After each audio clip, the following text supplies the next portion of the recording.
pos partum. Peralatan yang dibutuhkan handspree ini ambil aja yang seukuran kita ya, pasang ya, cukup handspree besi, pasang. Kemudian napas subliman, kemudian yang digunakan oleh ada lensi, juga untuk suhu dan juga NaCl. NaCl ini itu apa? Untuk melihat atau mempercepat. Setelah kita bersihkan semua, kita cuci kembali. Bisa pakai hand scrub ya. Cuman di sini nggak ada wastafelnya.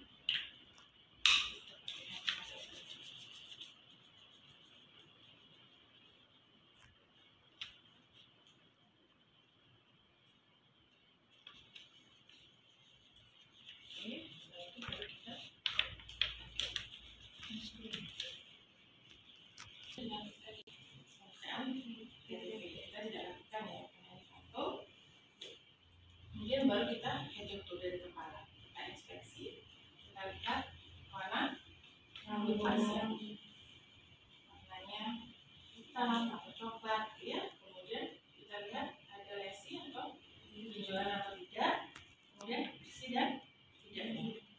Setelah dari kepala, kita ke wajah. Apa yang kemarin khas kalau ibu PNC ada nggak? Masih ada nggak? Masih kita temukan nggak? Masih. Ya, ada hiperpigmentasi pada wajah atau plasma tapi tidak. Karena ingat bahwa ibu postpartum kita patut curiga jika ibu dengan riwayat preeklamsi. Kalau ibu punya riwayat preeklamsi, maka wajahnya masih bengkak. Siap Bu? Ada nyeri tekan atau tidak? Ya, di dilakukan. Kemudian kita apa lagi? Pemeriksaan anis volume. Silakan jadi apa Bu? Oh sudah ada anis. Baru kita lakukan daerah mulut. Tolong buka mulutnya ya Bu. Oh tidak ada karies gigi, tidak ada stomatitis. Baru kita ke daerah telinga dulu. Telinga di sini kalian lihat, oh telinganya bersih karena dari kiri tidak ada penumpukan sedimen. Lalu kita ke leher, kita lakukan inspeksi dulu, inspeksi ada plasma enggak di daerah biasanya leher kan masih ada ya. Kemudian ada enggak benjolan, ada pembesaran vena jugularis atau tidak. Nah, itu baru kita ke daerah dada. Bu, saya buka bajunya ya. Permisi, saya pakaikan selimut terlebih dahulu.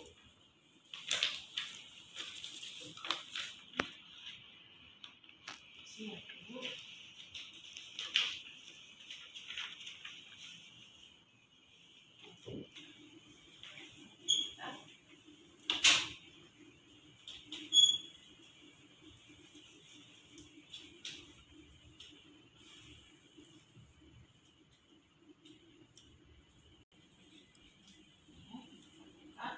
Tidak perlu sampai kita buka sampai lengannya.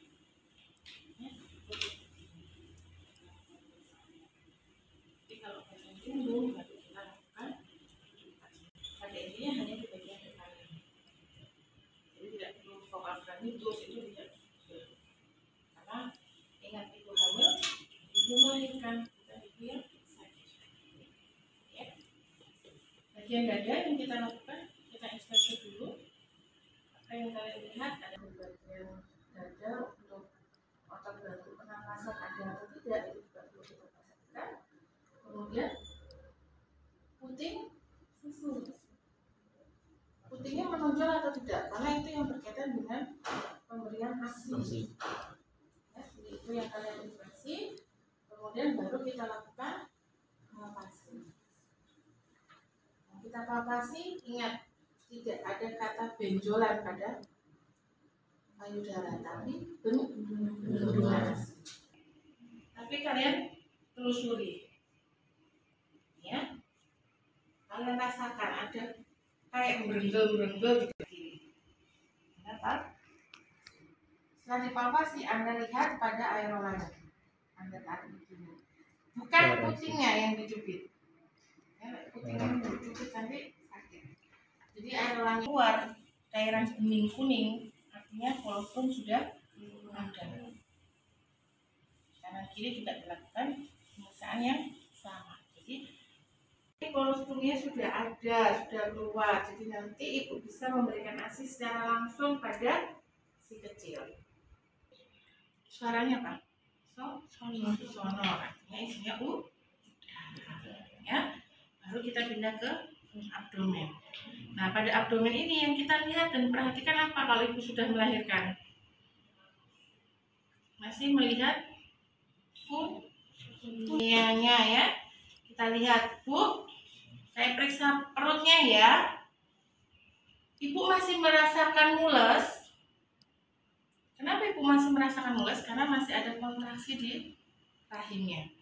Itu proses pengembalian atau dikatakan involusi uteri. Tapi kalau ibunya tidak bisa merasakan mules, tidak ada rasa itu, berarti kemungkinan ibu bisa mengalami kegagalan involusi atau disebut dengan subinvolusi.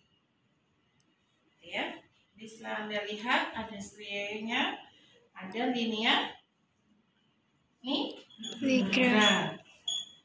Nah, itu baru Anda palpasi untuk fundusnya. Anda lihat videonya, pasiennya ini kan tidak XC ya, jadi tidak ada luka ya di situ ya.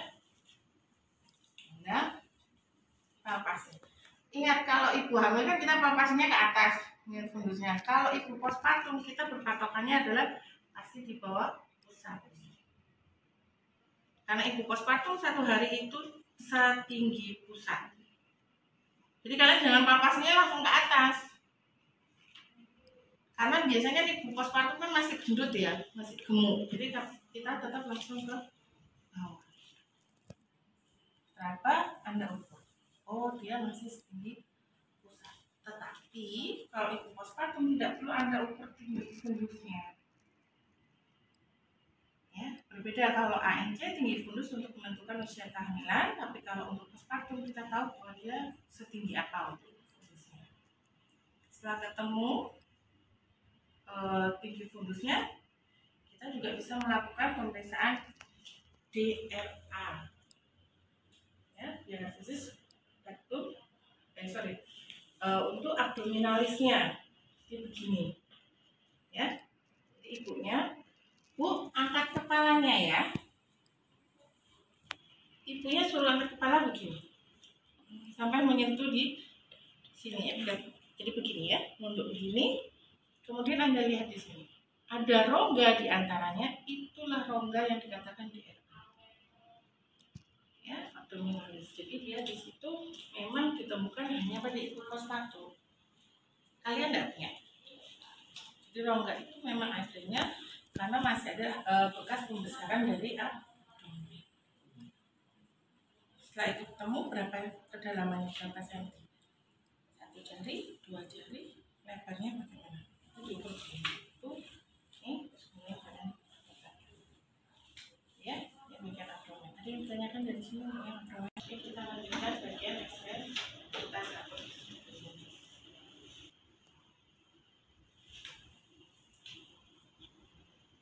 Kalau ibunya ada masalah, maka kalian wajib menghitung bising. Kalau ibunya tidak ada masalah, berarti tidak ada masalah pada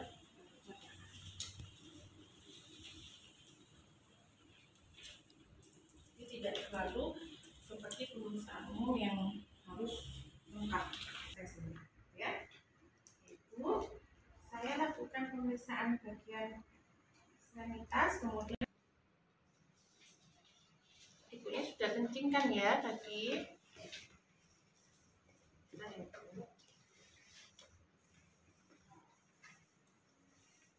Tapi pakaian dalamnya jangan langsung dilepas ya, karena kan masih ekstremitas.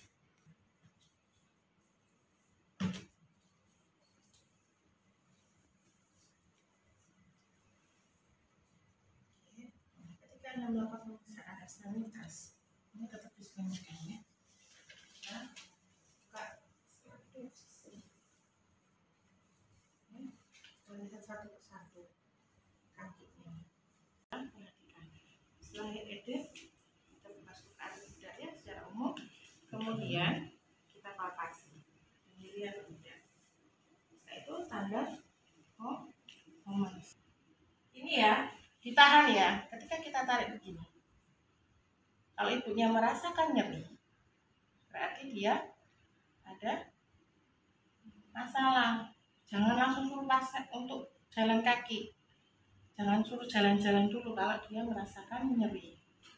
Jadi ketika Anda gini, kalau beliaunya ada tahanan dan tidak mengeluh nyeri, berarti dia boleh melakukan aktivitas. Lalu kita ke jualannya.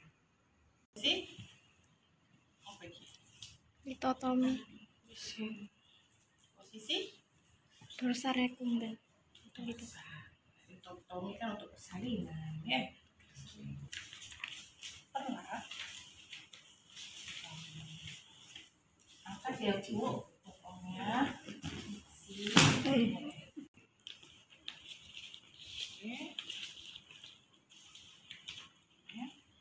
masih ingat lupa Haji? Berapa kali? 5. Tapi tergantung lihat Kondisi. Sebelum kita lakukan ini, kita airnya dulu ya. Bu, permisi ya, kalau sedikit nyeri ya. Daerah mana dulu? Labia mayor. Labia mayor. 1, 2.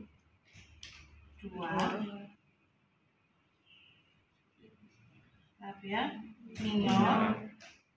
1, 2. Terus Perineum. ya, dari kita sampai dengan. Setelah kita periksa, kita observasi apa? Nanti kita inversi apa? Jahitan itu. Jahitannya bagaimana? Begitu kita keluarkan begini kan langsung terlihat dulu ya cairan yang keluar apa, lokianya apa. Kalau 1 hari masih rubah, kemerahan, darah segar. Ya, kemudian setelah kita lihat ada lokia rubah, kita lihat jahitan perineumnya. Biasanya jahitan perineum itu di sini ya, karena episiotomi itu pasti ke samping begini. Entah yang di sini, entah yang di sini, tergantung yang dirobek. Saya bisa pindah ke sini. Boleh pindah, melihat.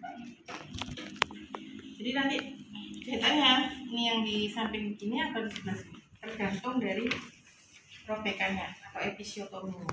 Tapi kalau ada yang dikatakan ruptur, ya ruptur perineum, itu kesalahan dari mengejar, maka bisa saja robekannya tidak beraturan.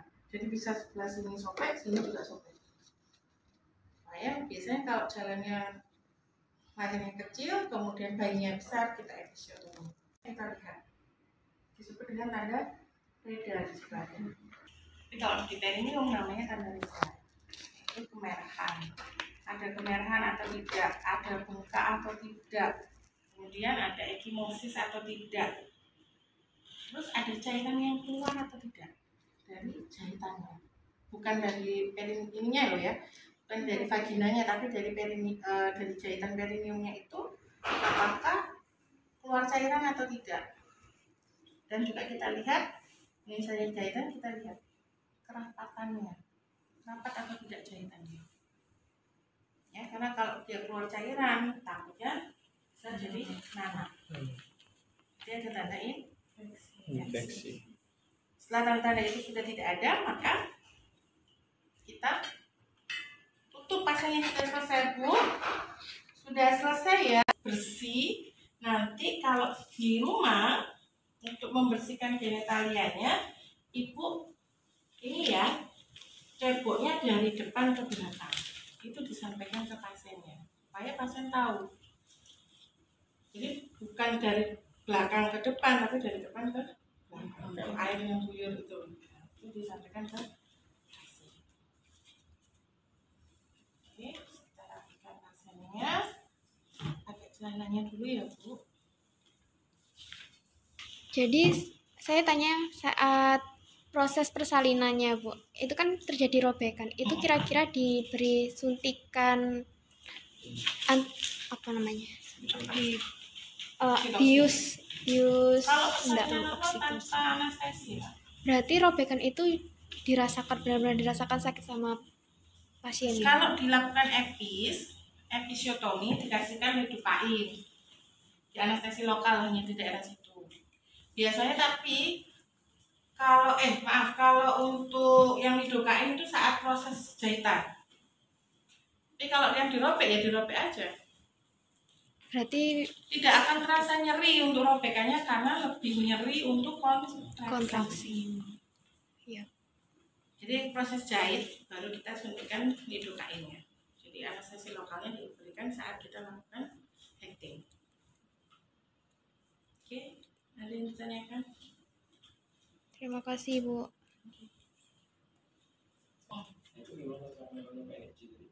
Kalau PNC kita langsung raba. Biasanya gini nak. Jadi kita raba. Kalau dia ada benjolan, nah itu kita tinggal lihat berapa jari di bawah pusat. Biasanya kalau masih 1 hari baru lahiran dia masih segini besar. Tapi kalau enggak, kita lihat di sini. Kalau dia misalnya turun, nah ini kan jari kita kan terlihat. Ini 1 atau 2 jari di bawah pusat. Untuk melakukan pemeriksaannya. Nah itu perlu juga ditanyakan ke ibunya tadi. Ibunya mengalami kontraksi enggak? Mengalami nyeri perut enggak? Tapi nyerinya berbeda dengan ketika ANC. Ada yang didiskusikan lagi? Jadi sebenarnya kalau untuk PNC yang perbedaannya hanya tadi melihat kolostrumnya ada atau tidak. Kemudian kalian juga melakukan pemeriksaan pada genitalia untuk melihat jahitan perineumnya seperti apa, adakah infeksi atau tidak. Baru kalau sudah selesai semua, baru kalian nanti ajarkan jika bayinya sudah 1 ruang, maka kalian juga ajarkan ibunya untuk memberikan posisi bayinya seperti apa, perlengkapan bayi seperti apa, itu juga perlu diajarkan. Ada lagi? Karena biasanya kalau ibu postpartum, kalau ibu primi, ibu yang pertama melahirkan itu kadang kalau habis melahirkan takut bergerak. Karena kalian harus jelaskan bahwa ibu setelah melakukan persalinan itu harus segera mobilisasi supaya lukanya juga